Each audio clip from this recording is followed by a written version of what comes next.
Selamat siang teman-teman. Siang ini pada hari Selasa akhir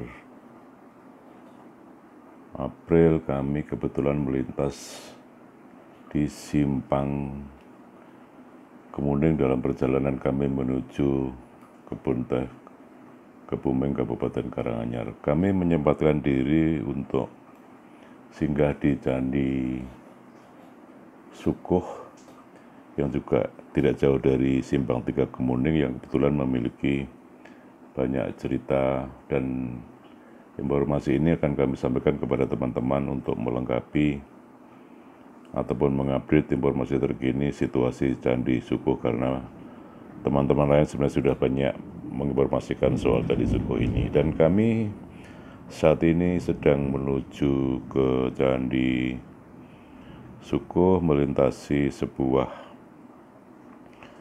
perbukitan, dan Candi Sukuh ini letaknya tidak jauh dari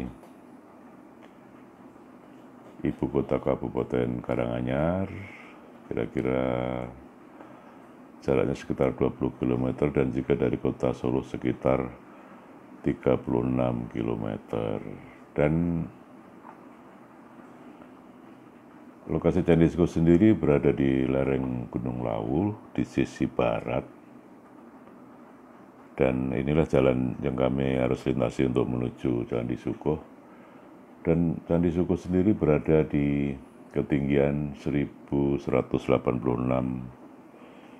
meter di atas permukaan laut atau MDPL, dan dikelilingi lingkungan yang cukup asri dan masih hijau. Alamat candi sendiri terletak di Dukuh Sukuh, Desa Berjo, Kecamatan Ngargoyoso, Kabupaten Karanganyar, Solo Raya, Jawa Tengah, Indonesia. Dan kami terus melaju menuju lokasi Candi Sukuh, dan memang harus melintasi jalan berbukit meskipun tidak terlalu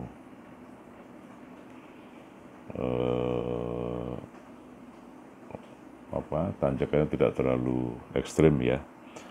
Dan Candi Sukuh sendiri memang ada beberapa keunikan, misalnya selain berbeda dengan candi-candi lain ataupun candi Hindu yang berada di kota Jawa Tengah, lokasinya memang ini berdekatan atau di lereng Gunung Lawu. Kebetulan juga Candi Sukuh ini seperti tempat-tempat lain juga memiliki mitos yang sebenarnya sudah disampaikan oleh teman-teman lain yang terdahulu. Candi Sukuh sendiri pertama kali dilaporkan pada masa pemerintahan Belanda di Tanah Jawa tahun 1815 oleh Johnson yang menjabat residen Surakarta. Johnson kala itu ditugasi oleh Thomas Sanford Laplace untuk mengumpulkan data-data guna menulis sebuah buku The History of Java. Dan setelah masa pemerintahan Britania berlalu pada tahun 1842, Conan van de Vries, arkeolog Belanda, melakukan penelitian, dan pengukuran pertama dimulai pada tahun 1928 pada Candi Sukuh ini. Dan bangunan Candi Sukuh sendiri memberikan kesan kesederhanaan yang mencolok, karena candi ini sungguh berbeda dengan candi-candi besar di Jawa Tengah lainnya, seperti kami sebutkan di awal, misalnya Candi Borobudur dan Candi Prambanan. Dan bentuk bangunan Candi Sukuh sendiri cenderung mirip dengan peninggalan budaya Maya di Meksiko atau peninggalan budaya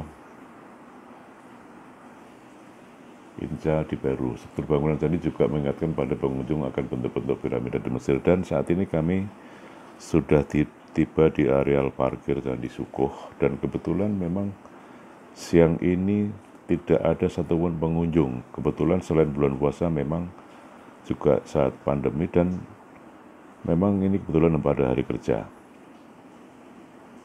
Dan sebelum memasuki Candi Sukuh, pengunjung diwajibkan mengenakan kain poleng atau kain bermotif kotak-kotak dengan warna hitam putih Dan ini mengingatkan pada kita pada kain yang biasa digunakan di Bali, dan warna hitam putih di kain ini ternyata bermakna yaitu keseimbangan alam, dan pengunjung hanya membayar seikhlasnya ke kotak donasi untuk biaya kain kotak-kotak tersebut. Begitu memasuki